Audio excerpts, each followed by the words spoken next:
7인회의 멤버인 임종성 전 의원도 실명이 공개됐죠. 앞서 이 임종성 의원 같은 경우에는 통일교 3인자가 민주당 당직을 맡는데 결정적인 연결을 고려했다는 의혹을 받고 있습니다. 들어보시죠. 임명장 청명 임종성 위 사람을 더불어민주당 세계한인민주회의 수석부의장으로 임명함. 더불어민주당 대표 이재명. 네, 잘 부탁드립니다. 다음은 이 부의장님 앞으로 나와주시기 바랍니다. 임명장 청명 이하 내용은 같습니다. 네, 잘 부탁합니다. 이제 다시 우리가 민주당의 승리를 위해 조직을 재정비하고 또 외연 확장을 통해 확실한 승리의 기반을 만들어야 할 때입니다. 의장단 여러분이 민주당의 든든한 지원을 받으며 마음껏 활동하실 수 있는 토대를 만들도록 하겠습니다. 여 대표님, 정동영 장관도 극구 부인하고 있고 임종성 의원도 펄쩍 뛰고 있습니다. 내가 그 이모 씨를 통일교 3인자를 앉힌 건 사실이다. 그러면서도 키르기스탄에 출장 갔을 때 통역으로 처음 만난 인연이 있어가지고 내가 추천했을 뿐 통일교와는 무관하다. 자, 그렇군요. 통역으로 만난 인연만 가지고 당직에 추천한다? 정동영 전 장관의 답변까지 뭐 어떻게 말씀해 주실까요? 저는 이제 한동훈 장관 이야기도 같이 이제 엮어서 말씀드리면은 네. 한동훈 장관이 본인은 그 초대가 제안이 왔었는데 거절했다. 그 통일교가 사이비 종교가 아니거든요. 정당에서 종교가 계속 접점이 있습니다. 실제로 종교 담당 사무도 보고 있고요. 그 기독교, 천주교, 불교 다 만나거든요. 네. 그리고 뭐 다 예배도 가고 다 가지 않습니까? 그 당시에 통일교가 이상한 무슨 범죄 혐의가 있었다든지 그렇게 전혀 그렇지 않은 상황에서 통일교 만나는 것조차 약간 문제 삼는 거는 저는 어떻게 보면 이해가 되지는 않고요. 만난 자체는 문제가 없다. 네, 그렇습니다. 그거랑 같이 이제 임종석 의원도 본인이 한인에 관련해가지고 수석 부의장을 맡았는데 통일교도 아마도 그 통일교가 해외에서 사업을 많이 하기 때문에 관련해가지고 통일교 관련된 분이 여기에 이제 당직에 임명이 될 수 있습니다. 저는 그것도 역할 이걸 왜 문제 삼지? 한동훈 전 대표가 너무 상황을 모른다. 정당이 어떻게 돌아가는지 잘 모르는 것 같고요. 저는 이 부분도 다 전재수 전 장관과 달리 여기 관련해서는 군품이나 이런 얘기가 다 나오지 않고 단순히 만났다, 어디 가평에 있는 어디 궁에 갔다 이런 거로는 문제를 삼을 수 없다 이렇게 좀 생각을 합니다. 알겠습니다. 여기에다가 대통령의 최측근이라고 불리는 정진상 전 실장까지 거론되니까 야당은 이젠 이재명 대통령이 직접 입장 내야 한다라고 목소리를 높이고 있습니다.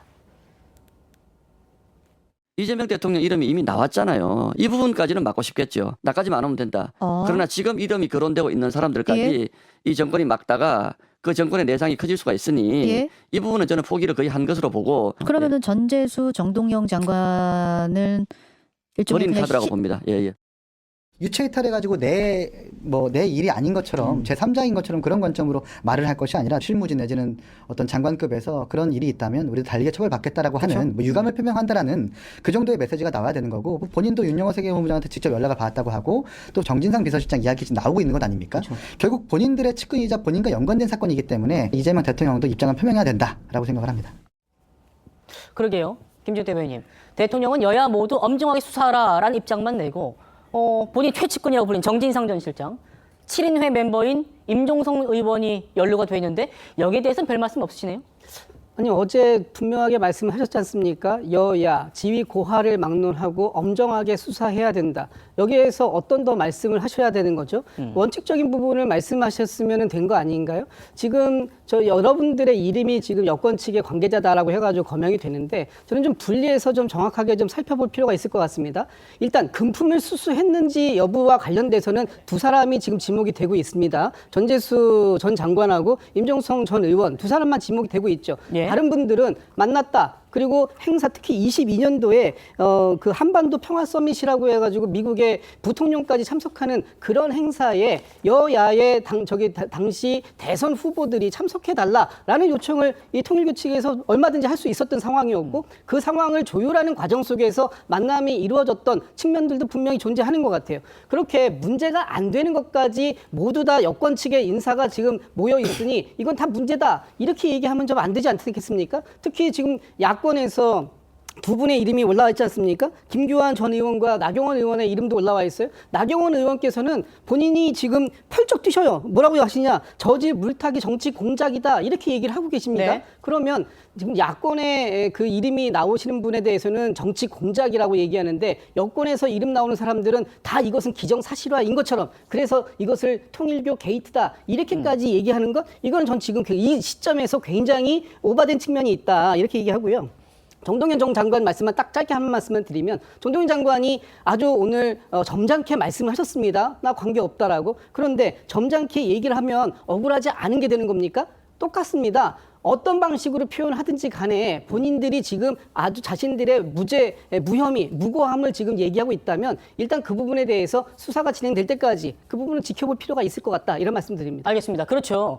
오늘 이렇게 공개된 사람들 중에는 야당 의원들도 있습니다. 나경원 의원, 김규환 전 의원. 다만 나 전 의원은 뭐라고 하냐면 권성동 의원 수사를 했는데 정말 나한테 문제가 있다면 그때 수사했지 않겠느냐.